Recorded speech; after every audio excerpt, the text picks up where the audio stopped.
If your team got guaranteed money, tell them call me. Whoop. Make me say, my. I done been around the world. Yeah, I was made for this. Player Performance with J.A. Cavalier. Welcome back to another episode of Player Performance. I am J.A. Cavalier, your favorite capper's favorite capper.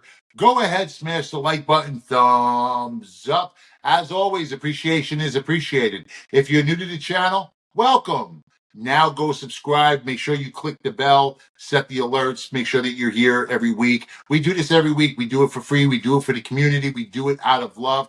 I took a short vacation last week after an absolute brutal weekend. Came back, rested, refreshed, and guns blazing. Only blemish on my card last week, the Dallas Cowgirls. They ruined perfection in the Triple Crown. Actually, the Triple Crown became 5 games last week, 5 max bets where I went 4-1. Bengals in a rout, Commanders get it done, Rams in overtime, and the Cardinals blow out the Bears. This week, we're looking to sweep. You want in? It's simple. And I know you do want in. Don't lie, you want it. All you have to do is click the link in the description below. Get all the games that I'm personally betting. Pick up this week's NFL Triple Crown. Link in the description below. 3 straight, 3-2-team parlays. 1 week, $99. Must go 6-0 or the entire NFL season is free. Again, link in the description below. We have a lot to get to this week. The usual suspects, of course, Shark Jr. Brown, Coach Rick Bowe, and Luke Shuey, the prop master, bringing you all the information you need to beat the books. Hopefully making you a smarter player along the way. If you're going to play, please do so responsibly. Bet with your head, not above it. NFL Week 10 in just a sec. But first, let's recap Week 9 with Tessa Hall.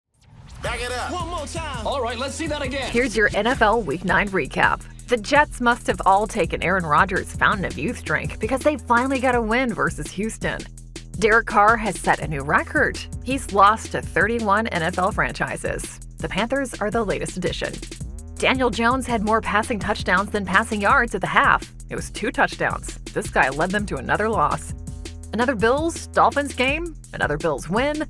Josh Allen has a small ownership stake of Miami. Jameis Winston is so back. 3 interceptions, each worse than the last. Not even the luckiest throw I've seen a QB make as time expired could lead the Patriots to a win. Mike McCarthy is browsing help-wanted ads after the Cowboys drop another horrible game. Antonio Pierce and the Raiders couldn't win a game of blackjack, let alone a football game. Lamar, meet Bo Nix. Bo Nix, meet the King. Ravens destroyed the Broncos. Someone might want to tell the Bears head coach he doesn't have to get your starting QB injured when you're getting your ass whooped. Saquon Barkley pulled off the most insane NFL move ever seen, and the Jags fall further in a hole. Puka Nacua got ejected for punching a dude, and the Rams still won. They are so back. The Lions are going to eat the NFC alive. This team will not be denied. Joe Flacco didn't throw a single touchdown, and it was still better than Anthony Richardson. Risk it for the biscuit. Todd Bowles has never heard of it. Doesn't go for 2 and lets Mahomes and KC stay perfect. That's your NFL Week 9 recap. So everyone in the world knows that the Cowboys are shit, right? And now it finally appears that the quarterback agrees. A camera caught Dak Prescott last week on the sideline talking to Trey Lance. He was mouthing the words, "We fucking suck." See, there's an issue with that. The team just paid you $240 million. So if the team sucks, guess what? It's your fault. Quarterbacks and head coaches are the only 2 people on the roster that are solely judged on wins and losses. Dak is mediocre at best. Now he's going to miss several weeks with a hamstring, and my guess is the team's actually going to play better, win more games. Cooper Rush brings continuity, he brings consistency, and gives them a better chance of winning. We fucking suck. Yeah, Dak, congrats on finally catching on. NFL Player Performance Week 10. Giants versus Panthers. So the Giants are laying 6. The total here is at 41.5. We head to my motherland. We head to Germany. That's right. I am half German. We get it started with some brats. That's right, brats. If you're not big on brats, I'm telling you, you got to have one. We get started with Coach Rick Bowe. Coach Rick Bowe, you could always find him at ylose.com/coach. senior the senior handicapper over here at whylose.com, Coach Rick Bowe. Coach, Panthers got their second win of the season, first for Bryce, topping the Saints 23-22. Now they have to travel to Germany. Both teams come in 2-7. But I think that we all agree the Giants are a lot closer. Do the Panthers run end at one? Yeah, it has to. I mean, it's Carolina. God, this game. Here's the thing. This game is so bad. They had to ship it to Germany, right? Over there, nobody will watch it. No one's getting up to watch this turd, right? Germans, I don't know. Maybe at the end of this, like they're going to hate American football or be all liquored up on German beer or both, right? You mentioned Carolina got their win last week. You know, they beat the Saints. That was probably like watching two old people bang. I mean, this game would be like same thing. It's a pillow fight of the month, year, decade. Carolina had 246 yards offense. I mean, who wants to see that? Bryce Young, he's back. He's back with 171 passing yards. The Giants weren't much, they're not much better. Four straight losses, four straight ATS losses too. But they've been competitive the last 2 weeks. 27-22 loss to Washington. That was a tight game. No, I felt. Listen, I was on the Commanders, and I actually felt lucky to catch that ticket. The Giants put up a fight despite having like -8 yards passing for most of the fucking game. The Giants were still in that game, but Danny Dimes did throw a couple dimes to tight ends in that game. Yeah, he did. He ended up 20 of 26. I think $175. He threw 2 TDs, didn't throw a pick. That's good enough, and it's definitely better than anything Bryce Young does. But Danny Dimes, you mentioned him. He's actually played an international game. He's 1-0. Giants 3-0 in international games. They've covered 2 of 3. Here's the thing too. I looked this up. I found that international games, teams getting more than 70% of the public money. They're actually 8-3 against the spread. So when the public likes a team that's favored, they end up doing pretty well. And I found this too: teams favored overseas by more than a field goal, 22-12 against the spread. I mean, any way you look at this one, I mean, it's a turd. It is, but you can't polish it, right? I can't shine it up anyway. The only thing I can say is Danny Dimes is an advantage over Bryce Young. The Giants' defense, they lead the league in sacks. I'm sure they're going to get after Bryce. I think they get it done. I think they put it together, and I'm going to take the Giants -6. Yeah, like you said, no one's waking up for this one. I mean, I'll actually be up because I get up every day at 6. That's about the time Coach and his wife start eating dinner. Look, Right. It's usually not worth watching games overseas, right? Regardless, but you have to back the favorites when it comes to Europe. If they are 65% on the money line, New York is also 3-0 in their previous European trips. I'm going to lock in with Coach as well. You have to like the Giants in this spot. It's ugly. It's the New York Football Giants. True story. Our producer Bernsey actually thought he was German for most of his fucking life, and then he found out a year or two ago he's actually Hungarian, right? Lied my entire life. He lied to him his entire life. Santa Claus isn't real. This is fucking bullshit. Coach is like, come on, Bernsey, come sit on my lap. Yep. Oh, oh, oh. Patriots versus Bears. Chicago's laying 6. The total here is at 39.5. And we welcome in Sharky Waters. You can find Sharky at whylose.com/Shark. Shark, the real question here is, who the fuck is Chicago to be laying 7? I don't care if it's the Patriots. The 2 worst coaches in the NFL right now, Eberflus is trash and fucking Mayo trash. I'm actually surprised that they still have jobs. Shark, you're dumpster diving on this one. Can't wait to see what you come up with. Well, when I first bought this hat, I knew there would be opportunities, and it's not because it's a beautiful print. It's because there is significant transparency to Chicago in this That's an spot. ugly fucking hat, Shark. I don't care what you say.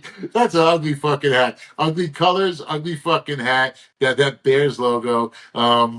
Sorry, bro. I love you, but sorry, bro. Anyway, zoning into this game, 1 o'clock Soldier Field. This is really just transparent polarization. Chicago's terrible on the road, and they're great at home.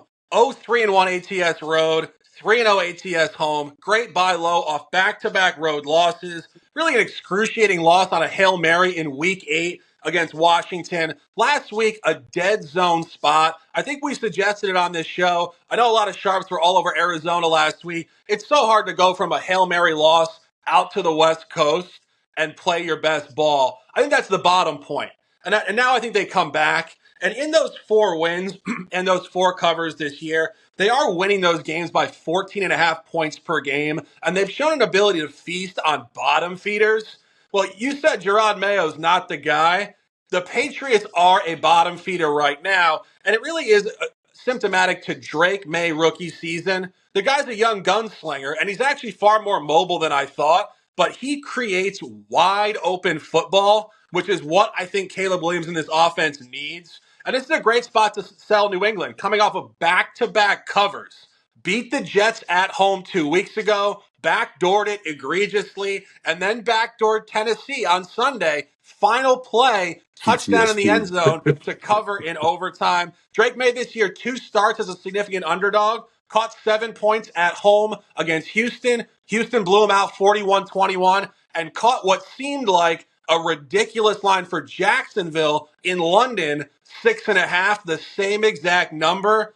And Jacksonville beat them down 32-16. I think the Pats are unregulated, poorly coached. This is where Chicago bounces back. And the number has told this story against New England twice already in the last 5 weeks. Buy hat is engaged. Ugly print, great print, whatever it is. Take Chicago at -6 and let's cash. This Shark over here giving me Jets PTSD on that loss to the fucking Patriots. Look, it was only a matter of time until the Bears did what the Bears do.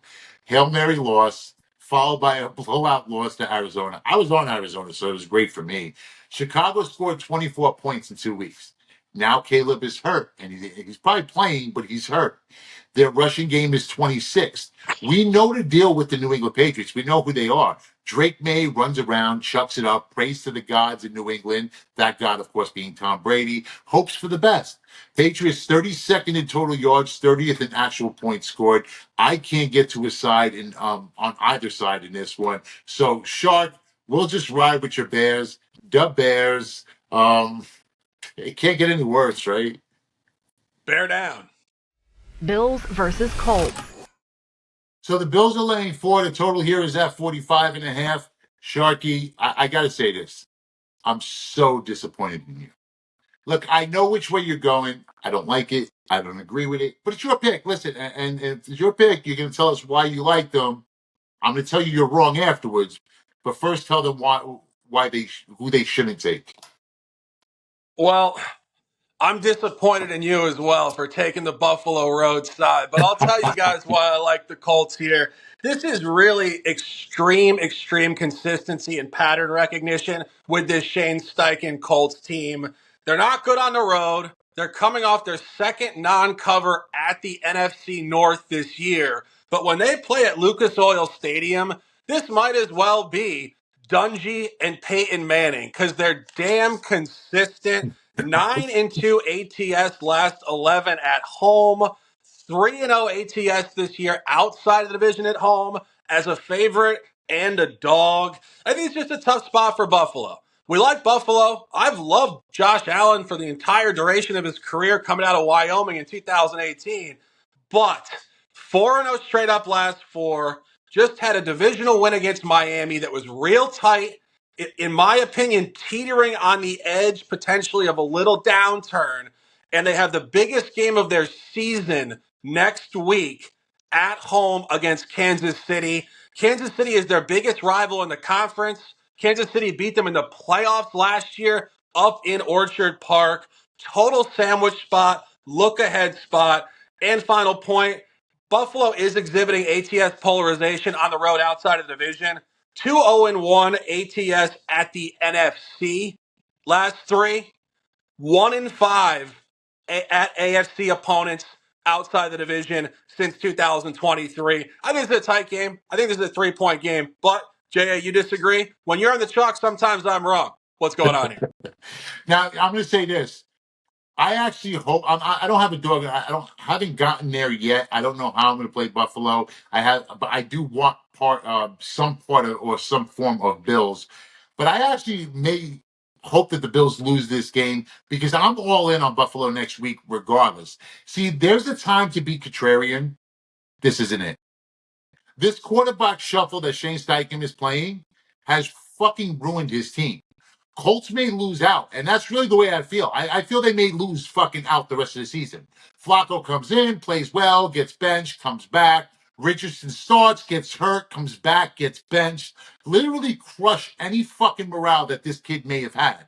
Sitting on the sideline on what was it, Sunday night, Monday night, whatever the fuck it was, like the ugly girl at prom waiting to be asked to dance. While he watched Flacco put up their lowest point total of the fucking season. Here comes all the talking heads on YouTube. And Shark, I hate that you're one of them right now. You're backing the Colts. Thinking that they're sharp. Shark, you're better than that. Contrarian doesn't make you sharp. Nothing in the numbers gets you to the Indianapolis Colts. Now, 4 may keep me off the Bills, and I don't like that Cooper's hurt. I don't like that Coleman's hurt. However, I want Buffalo. In some way, shape, or form, it's Bills for me. But Shark, you're better than that.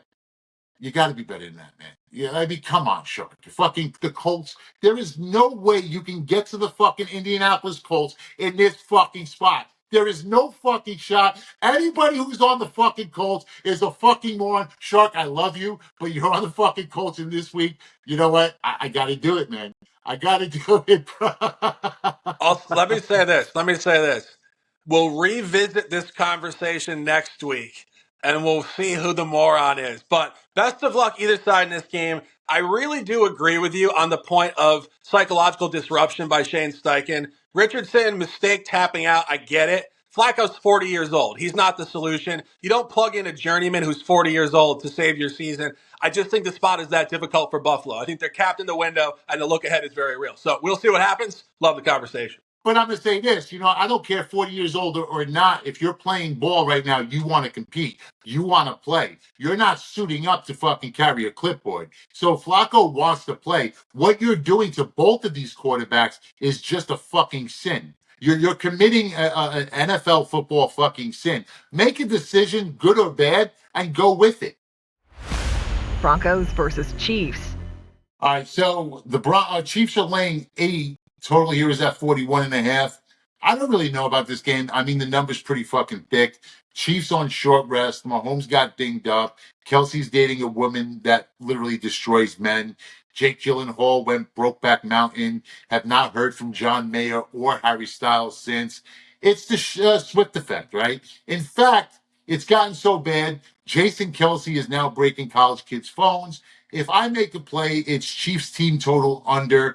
Denver is 3rd in points allowed, 6th in yards allowed. Say what you want about Sean Payton. His defenses show up with or without a bounty on quarterbacks' heads. Although Mahomes may have one this week. I'm not saying I know anything, but I'm just saying.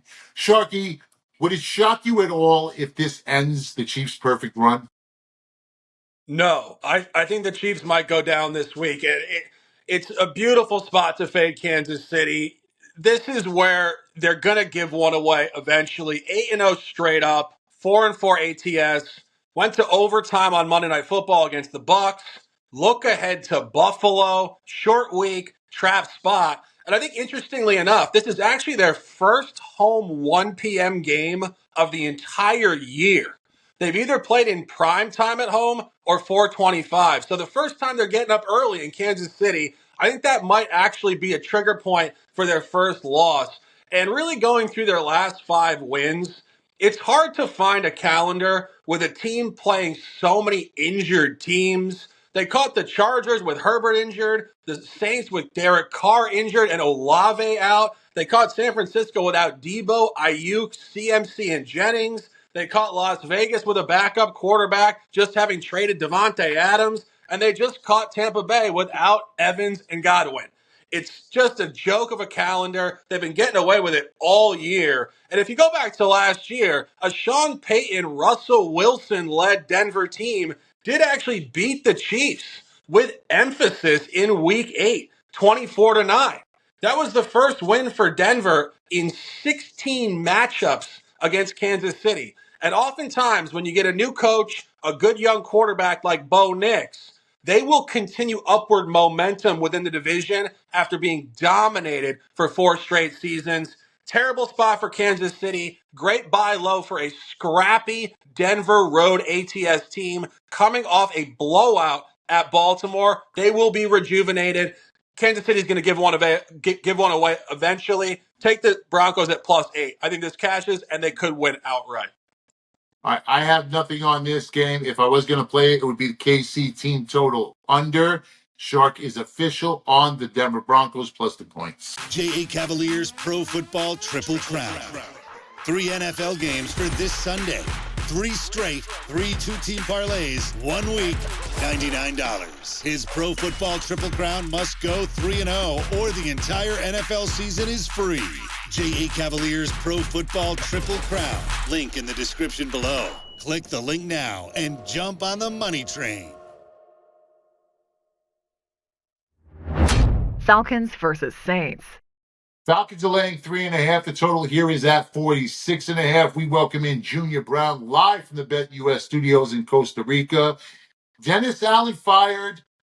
That's what happens when you lose to the fucking Panthers. I mean, let's be honest. Dennis Allen was a dead man walking anyway. That was just the nail in the coffin. No, to all head coaches around the league, coaches everywhere, you cannot lose to the Carolina Panthers and then expect to keep your fucking job. Junior, can it get any worse for the Saints? It can, and they know that, which is why they're sellers. Everybody knows by now that Marshawn Lattimore, probably their best defensive player, is gone to the Washington Commanders. And it's kind of weird, right? Because not even 2 seasons ago, the Saints defense was like a problem. Like they were a force to be reckoned with, and now they can't hold the fort. And it kind of shows you that if your offense can't move the ball and get first downs and you're always on the field, on top of the fact that their pass rushers are just aging and not producing, you're going nowhere fast. I'm fading the Saints, and this has a lot to do, or this is how I actually like to play these kind of games at this point in the season where you have a huge sample size. The Saints went back to Derek Carr, which I don't know if that's going to be the case in this coming week, but once you say Derek Carr is our only chance to win, you've told me everything I need to know. You take that on the flip side, and the Falcons are feeling good about themselves. Everybody in Falcons Nation has been complaining for the last couple of years that they need to unlock the different players that they have, Bijan, Pitts, all these different guys, and now they have a professional quarterback who he might not be a top 10 guy, but he's closer to top 10 than not, and he gets the job done. I think in this division game, they come in here, take care of business, cover the spread, and heap more misery on the Saints, who will be looking for a new quarterback in this coming draft. Who that? This is a Saints spot. Completely disagree. This is going to make you guys cringe, but you have to do it. And I'm going Saints plus the 3.5. Now, hear me out. Look, Atlanta might be wrong, but they should have lost to Dallas last week. The Cowboys lost Dak halfway through the game. CD had one fucking arm. Dallas still almost won that game. Atlanta was 3 of 13 on third downs. Yes, the Saints lost to Carolina. I get it. Nothing worse in the NFL. I understand. But it was Carolina's spot last week. Slow start for Derek Carr. His first game back. Star wide receiver immediately hurt. This is his second game against a divisional foe. New Orleans is getting points at home more than a field goal. This is that spot. Carr went 3-1 against the spread to start the season. Dennis Allen out. Give me the intern bump. Since 2020, teams are 92 against the spread in game one of an interim coach. I love this spot for the Saints. The Saints come marching in. The Saints don't just cover the spread. The Saints are going to win this game. Who dat nation? Stand up. We're rolling with the fucking Saints. Mardi Gras must have come early. That's right. And we're getting all those tricks and treats this weekend, buddy. Now, this is actually a dog week in the NFL. I see a lot of puppies not just barking, but biting this weekend. 49ers versus Buccaneers. 49ers are laying 5. Your total here is at 50.5. This one opened up at 6.5 and 48.5. So a lot of love for the Bucs, a lot of love for the over. The line has moved. Shark, is this just a Monday night overreaction? Why all of the Bucs love? I think it has to be. People see Monday Night Football at Arrowhead almost beating the Chiefs, going to overtime, and all of a sudden they think Baker Mayfield is a world beater. And you know that narrative surrounding Baker, ultimate grinder, barely recruited in college, Heisman Trophy, #1 pick, to the surprise of many. It's got to be a narrative because I think that San Francisco is going to turn him up this week. All right, now you are on the over in this spot. Why? On that point, San Francisco turning them up to win is very correlated to scoring points.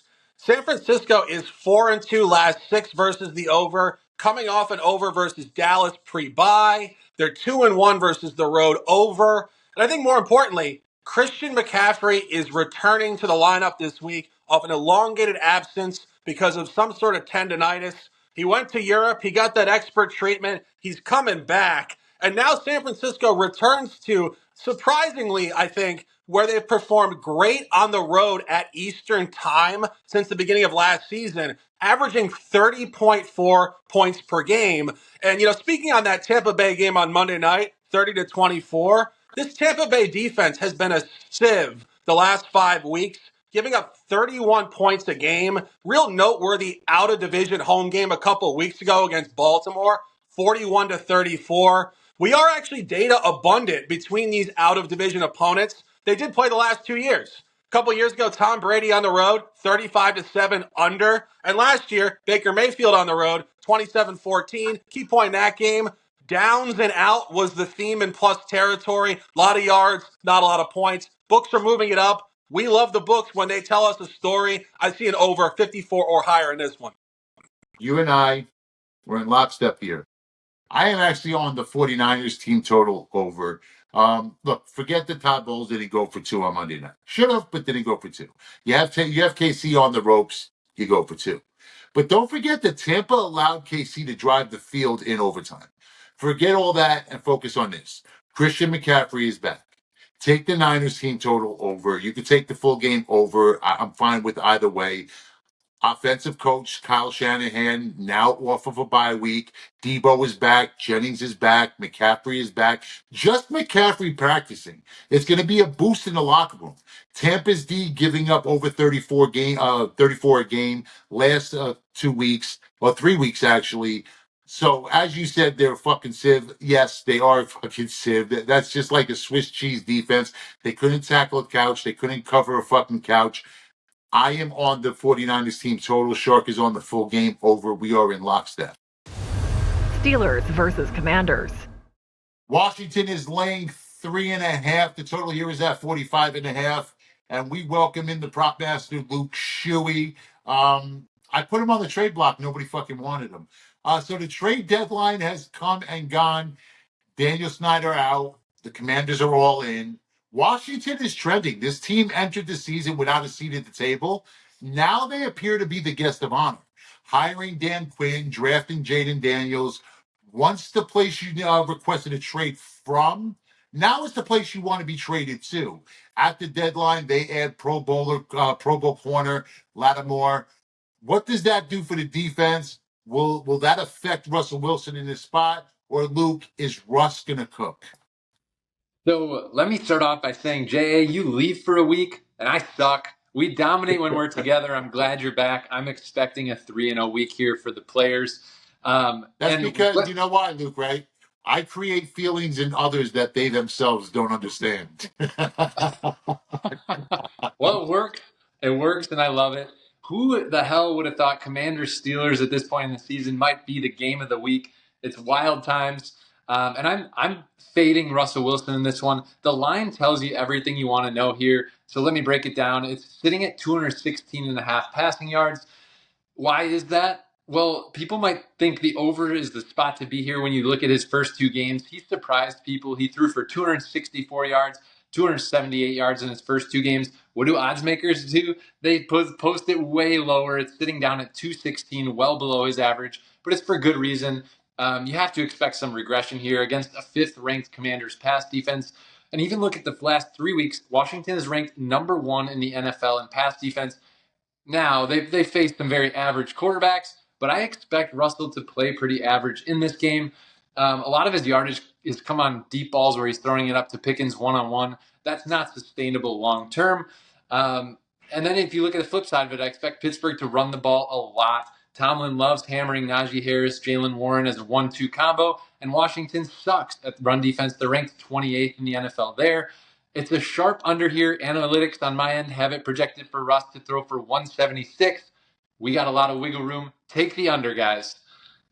You know, I actually hate myself right now.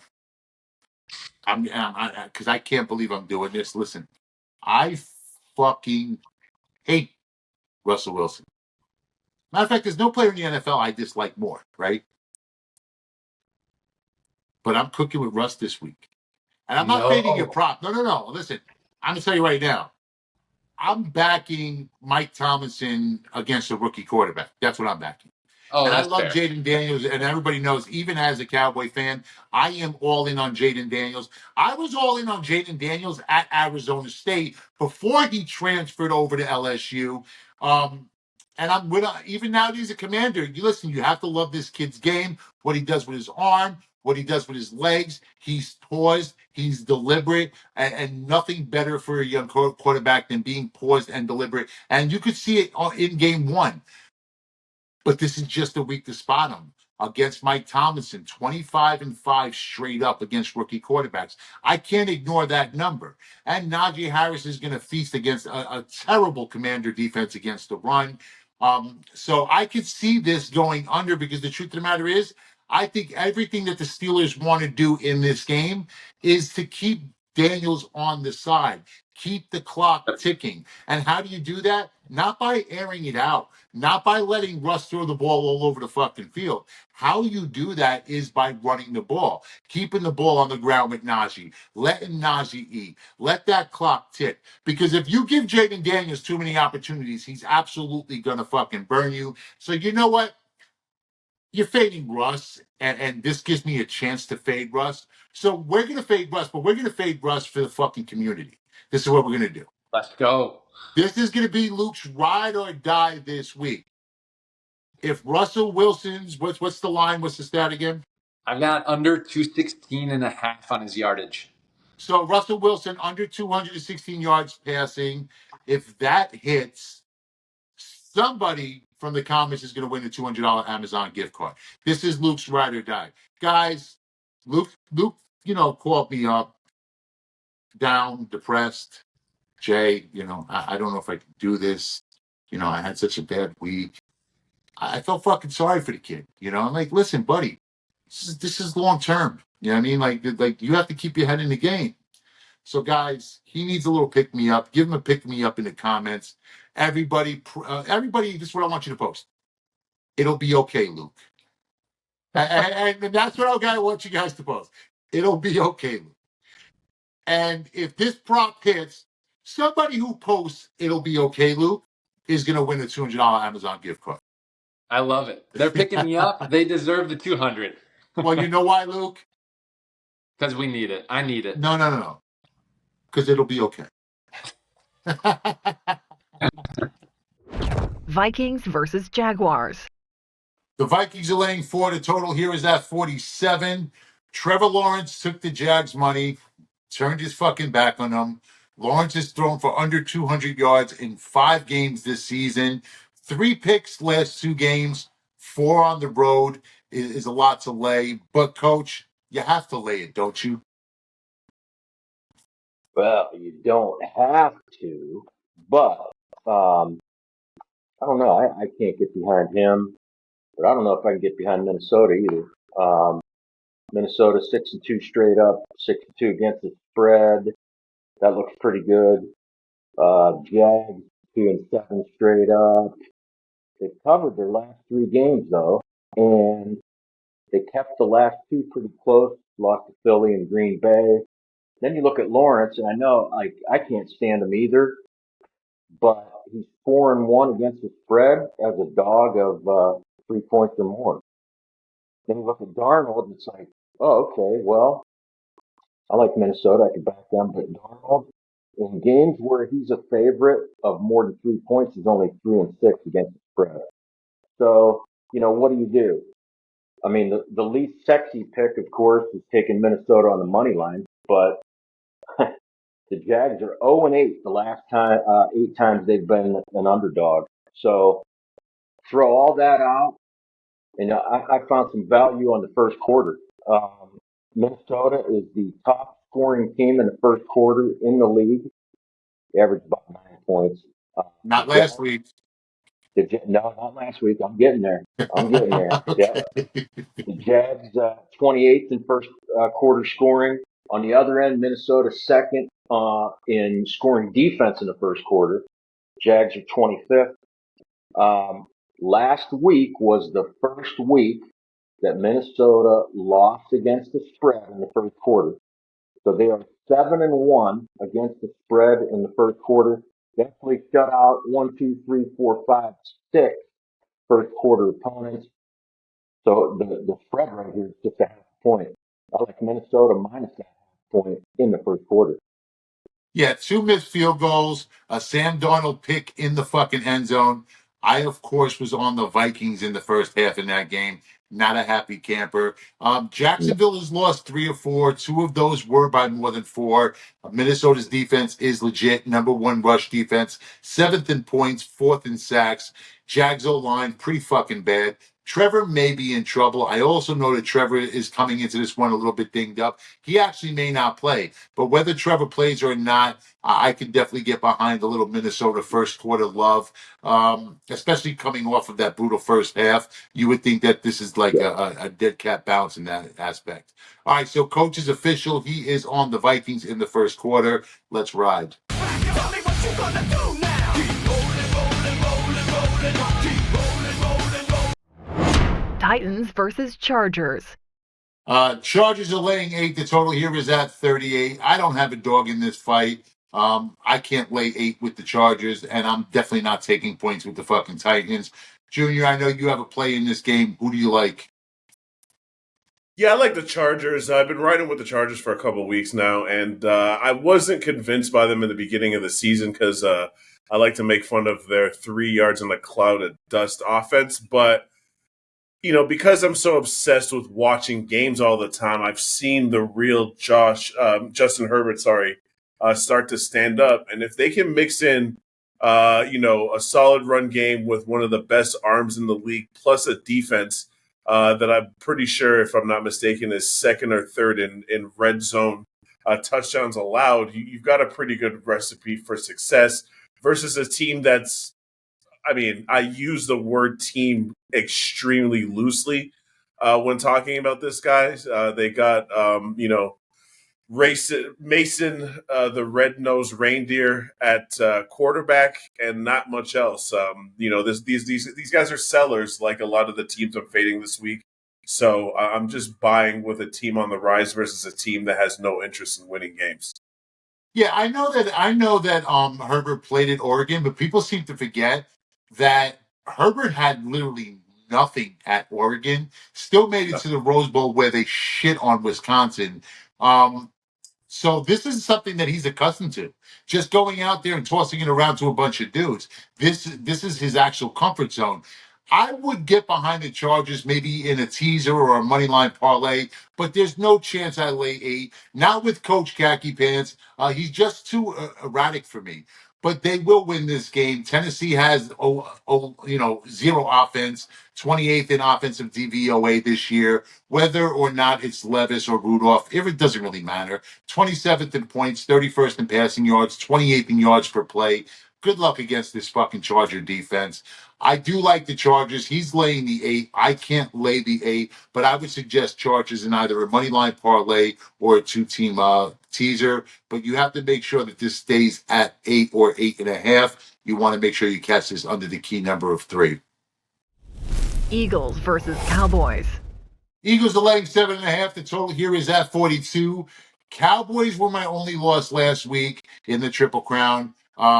We're in that game to the end, but just fell short, as the Cowboys often do. Just when you thought it couldn't get any worse, of course it got worse. Jerry Jones did it again, traded a 4th-round pick for fucking Jonathan Mingo, a guy who couldn't get any run in Carolina. Junior, you're back in Philly. I get it, but tell us why anyway. It's really to do with the trajectory of the Eagles versus the trajectory of Dallas. Last week the Eagles were cruising, looking good, 22-0, and then their coach, who can't really seem to get out of his own way, started fucking around and let the Jaguars back into the game. And I think that's the wake-up call that he needed heading into a division game, a game that means more than a normal division game, right? If anything, there's not really a team that the Eagles fans and their organization hate more than the Cowboys, maybe other than the Giants. So this is a game that means a lot. Bury the Cowboys while continuing to improve on your 2-2 start. And what would that be, like their 6th or 7th game in a row that they've won?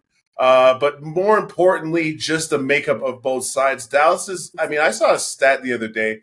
75% or 77% of all Dallas drives against their defense end in a touchdown. Not in a score, a fucking touchdown. That's insanely bad. The only team worse than them in the league overall on defense is Carolina, and that speaks for itself. I think that the Eagles come in here, smash them in the mouth. Saquon Barkley is probably salivating looking at this insanely bad Dallas defense. I think Philly routs Dallas and puts them out of their misery. You guys want to hear something funny? And tell me if you've heard this joke before. I'm taking the Cowboys. Give me the 7.5. I'm backing the boys. All right, well, that didn't come out right. But you guys know what I'm saying. Prescott out. Good. Fuck it. Beat it, bum. I've been screaming for Cooper Rush for 2 years. He came in one of the hardest spots last week for a quarterback to come in. And he actually played well in the spot. Now he gets a week to prepare as QB1. And we all know what Cooper did as a starter 2 years ago. Cowboys get Micah Parsons back. Jalen Hurts is fucking trash. He's a two-trick pony at best. At his height, he was a two-trick pony. Run the ball, throw it downfield. Now he can't fucking run. Parsons is gonna feast. And by the way, fuck Saquon. Barkley is nice. Yeah, I get it, right? But we all know the fucking season-ending injury is coming at some point. Just ask all Giant fans everywhere. And it may come early in this fucking game. Micah Parsons is a lying, looking to fucking feast. Let's go. I am backing the Cowboys in this spot. Guns fucking blazing. My 6 shooters are out. Yeehaw. Let's go fucking Cowboys. Now, even though you live in Miami, that New York accent came out heavy on that fuck Saquon, so I know where that comes from. I'm not a Giants fan. No. Bermante's a Giants fan. I'm not a Giants fan. I'm not. I'm actually a Cowboys fan, but I don't like to admit that, especially when I'm fucking taking the Cowboys, because you know me, Junior. I'll bet the Heat. I'll bet against the Heat. I'll bet the Cowboys. I'll bet against the Cowboys. I don't give a fuck. It depends on the spot, and this is just a good spot for the Cowboys and a number that I really like. You're giving me better than a touchdown in a divisional game at home with our best player coming back. So this isn't even a play on the Cowboys offense. One thing you'll say about Cooper Rush, he's efficient, right? He's not going to make the mistakes that Dak makes. They aren't going to give him that wiggle room. They're going to run the ball a little bit more, even though their run game is trash, and we all get that. But Daddle's now back, so maybe, he adds a little bit of flavor to the run game. And it just opens up the playbook a little bit more, and you're not worried about when Dak is going to make that, fuck that play. You know what I'm saying? Like, that's not going to come. Cooper Rush is a smart, heady quarterback. And listen, even in his incompletions last week, there's 3 or 4 incompletions that he threw that actually well, right in the fucking player's hands. You know, CeeDee Lamb on that diving touchdown where he finally hurt his shoulder enough to where he had to leave the game. The ball was placed exactly where you want the ball to be placed. And I'll always take a quarterback that's willing to stand in the pocket and deliver a nice catchable ball. And that's what Cooper Rush does. He doesn't play outside himself. He doesn't look to try and make that one big play that's going to change the game. Because as Cowboy fans know, usually that one play ends up going the fucking opposite direction when Dak's in there. You're not going to see that from Cooper Rush. And I'll bring it back to 2 years ago, which was, I believe, the Eagles Super Bowl fucking March, right? What happened when Cooper Rush went into Philly? They played neck and neck for most of that fucking game, and Cooper, the moment was not too big for Cooper Rush on national television in a standalone national spotlight game. I believe it was a Thursday night game. I like Cooper Rush in this spot. I like Cooper Rush, the quarterback, and I like the number. I mean, 7.5. You're giving me 7.5. I'm going to take it all day long. I mean, I'm still on Dallas, but I agree with a lot of your points. Especially the Jalen Hurts point. I think he's in the most favorable quarterback situation in the league and should be able to do way more with that offensive line, those weapons, that running back. He's wildly overrated by Eagles fans. And I will say this just to concede to your point, even though I'm laying these points with Dallas, I do have this in a teaser with the Chargers just to, you know what I'm saying, a little insurance. Now, I wouldn't mind a 2-team teaser, Chargers, Eagles.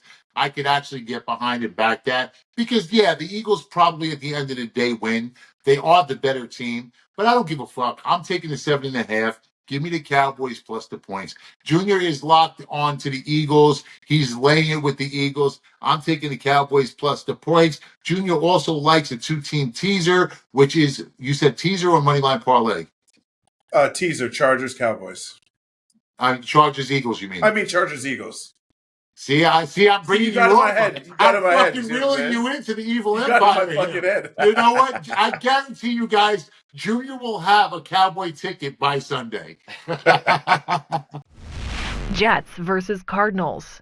So the Arizona Cardinals are laying 1 to total. Here is at 46, guys. Remember, the key word in the comments is it'll be okay, Luke. Jets losing streak now ends at 5 after a win over Houston on national television. Cardinals tied for first, playing their best football. They blew out the Bears. An overrated Chicago team, true, but still, you can only play who's on your schedule. Luke, Aaron Rodgers shipped out Mike Williams. Obviously, that's going to mean more targets for someone. Maybe Adams, maybe Wilson. Who capitalizes here? I think, you could see this either way. Both guys got tons of targets last week. I'm going on the Garrett Wilson train here, and oh my God, the Jets finally won for us last week. I smacked Devontae Adams over his 4.5 receptions last week as a free play. I'm going the other way. I'm going Garrett Wilson over 5.5 this week. And I think this actually could end up being my favorite play come Sunday. I mean, Wilson is literally ranked number 1 in the NFL in catches. He has 60 on the year. That's a ton, and it's not going to slow down anytime soon. Aaron has to throw it somewhere. You mentioned Mike Williams getting shipped out of town. Alan Lazard's still on IR. They have no idea when he's coming back. There's just not a lot of depth past the top 2 guys, and he's showing increased chemistry with Aaron week in and week out. And then the other reason, really just gameplay-wise, to think it'll go Wilson's way is Devontae had his big week last week. He's gonna see less double teams, less safeties over the top. I think that it's Wilson's time to eat. He's averaging 9.4 targets per game, 6.7 catches per game. His line's at 5.5. I think it's a great buy low. I don't even know why it is that low. I have him projected for 7 catches. I would love to see him get 7 to 10. And lastly, Arizona ranks 24th in completions per game. Aaron has a really good short passing game at this point in his career. I just think it's going to be not a lot of downfield here. Maybe a couple fade routes to Devontae and Garrett, but I see him as a feast this week in the short passing game. Again, Garrett Wilson over 5.5 catches. Lock it in. I actually like that because it does tie into what I'm doing here. I mean, the Cardinals are on fire right now, right? And yet the line is 1. The line is telling you a story, and I'm listening. See, I get it. Aaron Rodgers looks like the old man in the club right now. Took a trip, never came back. I actually had a friend who that really happened to. Maybe the game's passed him by. I don't know. Chin strapped around nose, disheveled. We backed him against the Texans. Actually, we backed him quite a bit. But we actually cashed with him against the Texans. I pressed the bet button. I just closed my eyes, couldn't watch. And I'm doing it again here. Look, I have to. So Aaron Rodgers, if you're listening, Aaron, if you listen, I need you to channel your inner quarterback. Go into the darkness and pull out a dub.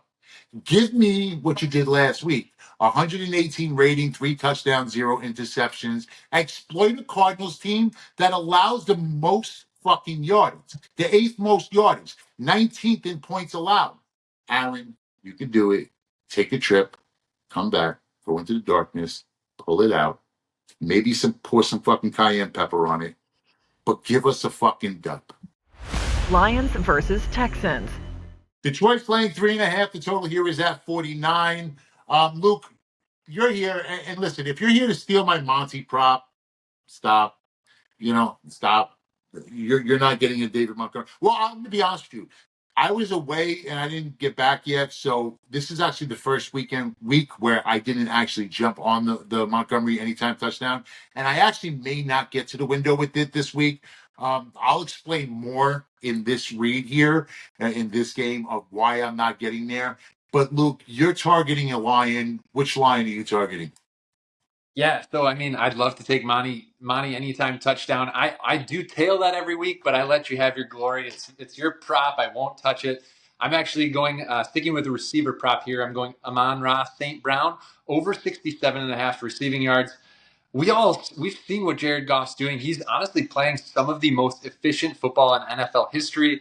I'm sure a lot of the people on here, the crowd, has seen the stats. He has more touchdowns with the Lions offense than he has incompletions over the last 6 weeks. It's honestly unbelievable. He's not trying to do too much with the ball. And because of that, St. Brown's numbers are down. I think he's in a really good buy low spot here.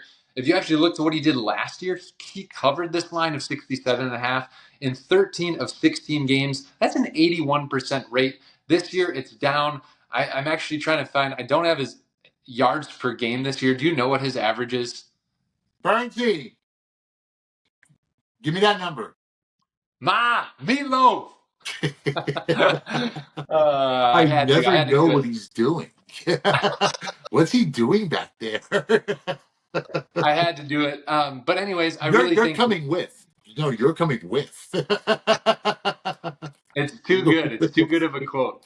But to finish, I really think that, Texans are going to have to try and slow down Monty and Gibbs in the backfield. So it's actually probably going to have to lend itself to Goff passing more. And he loves St. Brown. No one can cover the guy one-on-one. And his road yardage splits are almost double than what he's done at home this year. So other than the Monty anytime touchdown, the best prop here, St. Brown over 67.5 yards. Do you like it? Does it align with what you got? Actually, no, but I'll tell you. So the reason why I didn't touch the Montgomery anytime touchdown this week is because I find it incredibly difficult to root for a prop on a player, on a team that I'm fading. And yes, I'm fading the Lions. See, this hurts me a lot, right? It really does. You guys know that this is a Lions program, but I know it's the right thing to do. I'm fading the Lions here, and I know. But look, it's just a spot. It's that dead cat bounce. Texans off a loss in a primetime game, extra rest, having played Thursday night the week before. It's just the right time to fade Detroit. I still feel Detroit's the best team in the NFL, and I've been backing them and betting them all season long. I've literally bet the Lions every game this season. No team in the league has looked better, which makes this even more difficult. But look, if you're giving me free points at home in H-Town, I have to take it. No, has to be more than a field goal. So you have to be getting 3.5 or 4 on this game to take it. But I am on the Houston Texans in this spot. I actually really like this spot for Houston Texans. It might be my best bet for the show. So sorry, Monty. I'm not backing you here this week. No Montgomery anytime touchdown. You guys want to take it? Look, you're welcome to do so.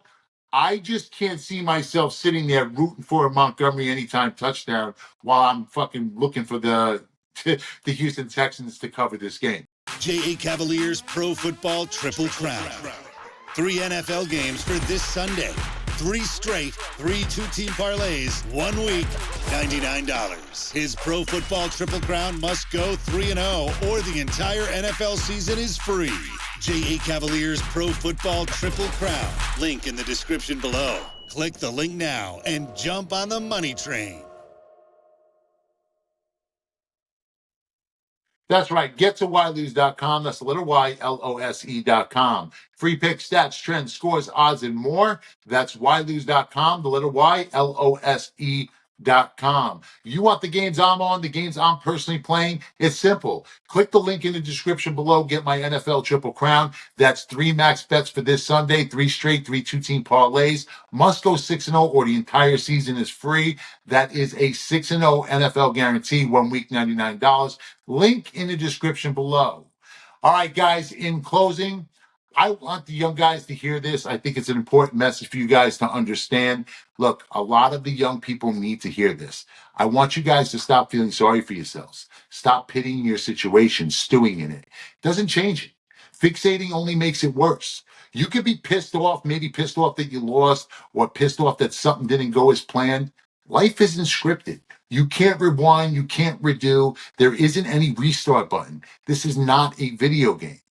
How are you going to respond? And that's all that matters. Are you going to sit in a corner, do nothing so that nothing changes, write out a sad tweet, sulk?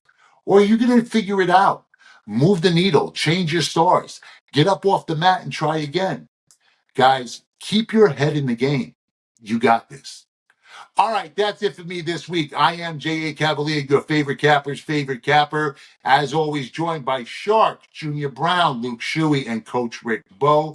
We're going to see you guys back here next week as we break down the card for NFL Week 11. But until then, remember, yesterday's a memory. Tomorrow isn't guaranteed. You're here right now. You're alive. Make it count. Cut my life into pieces. This is my last resort. Suffocation, no breathing. Don't give a fuck if I cut my arm.